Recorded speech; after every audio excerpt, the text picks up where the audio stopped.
warahmatullahi wabarakatuh.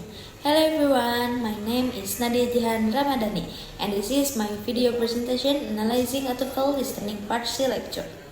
So here, my task was to choose one academic lecture segment from the assigned video and break down its structure, main point, and how the question relate directly to the spoken content. Okay, so for my analysis, I have selected the lecture segment titled The Abu Simbel Times, which describe the history, architecture, relocation, and cultural meaning. Now, part 1. Part 1 is lecture summary. First, let's look at the overall content of the lecture. The main topic of this lecture is the construction, design, relocation, and historical significance of the Abu Simbel Times built by Pharaoh Ramses II. Okay, now I identified 5 key ideas in this segment. 1. Construction by Ramses II. The professor explained the temples were built in 13th century BC by Pharaoh Ramses II. There are 2 temples. The large one for Ramses himself and Egyptian gods, and the smaller one for Queen Nefertiti and goddess Hathor. Now, the second, architectural features. The temples were carved from solid rock. One of the most striking features of the largest temple is the 4 colossal statues of Ramses II that stand over 20 meters tall. Inside the temple's carvings show Ramses II's military victories, such as the Battle of Kadesh. So, the sanctuary contains statues of several gods, including Ramses II, who was viewed as divine.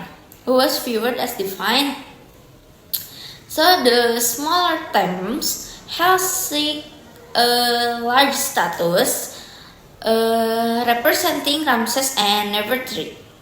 Now, the third, rediscovery in this 19th century, the professor mentioned that the temples were not widely known until they were discovered by a Swiss explorer in the early 1800.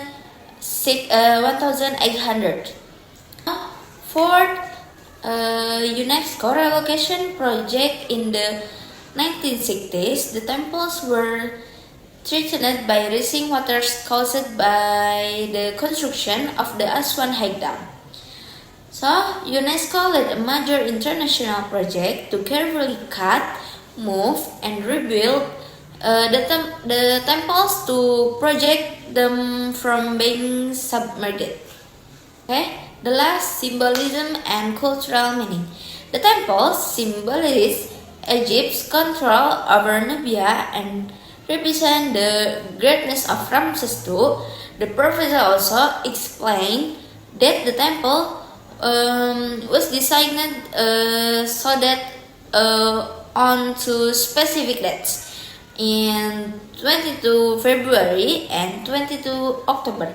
Sunlight would illuminate the statues in the inner sanctuary. So, this architectural design emphasizes the relief that Ramses II was considered a divine figure. So, next, part 2. Question and breakdown. Question breakdown. Now, let's analyze the question that follow the lecture and identify actually where the answer come from. For the first, question 1. The first question asks, what is the main topic of the lecture? The correct answer is that the lecture discusses the history, architecture, relocation, and meaning of the Abu Simbel Times. We know this because the professor say they stand as lasting proof of Egypt's architectural skill and the power of Ramses II. Question 2. The second question asks, why were the temples moved in the 19 cities. The correct answer is because of the construction of the Aswan High Dam. The professor states they had to move to the construction of the Aswan High Dam. Now, question 3. The third question asks, what is the main feature of the large temple? The correct answer is the four giant statues of the Ramses II.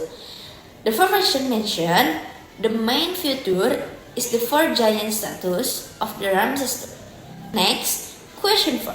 The fourth question, what can be inferred about Ramses II from the design of the temple?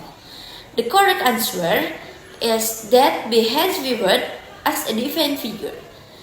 Okay, the professor said this shows that Ramses was viewed as a divine figure. So the last in conclusion. In conclusion, analyzing this TOEFL listening lecture show closely each test question relate to specific part of the lecture. Being able to quickly identify the main topic, the key points, and the direct quote that support each answer is essential for success on the TOEFL listening section. Okay, maybe here my speech. I'm sorry for all my mistake and thank you very much. Thank you for watching my analysis. Bye. See you. Assalamualaikum warahmatullahi wabarakatuh.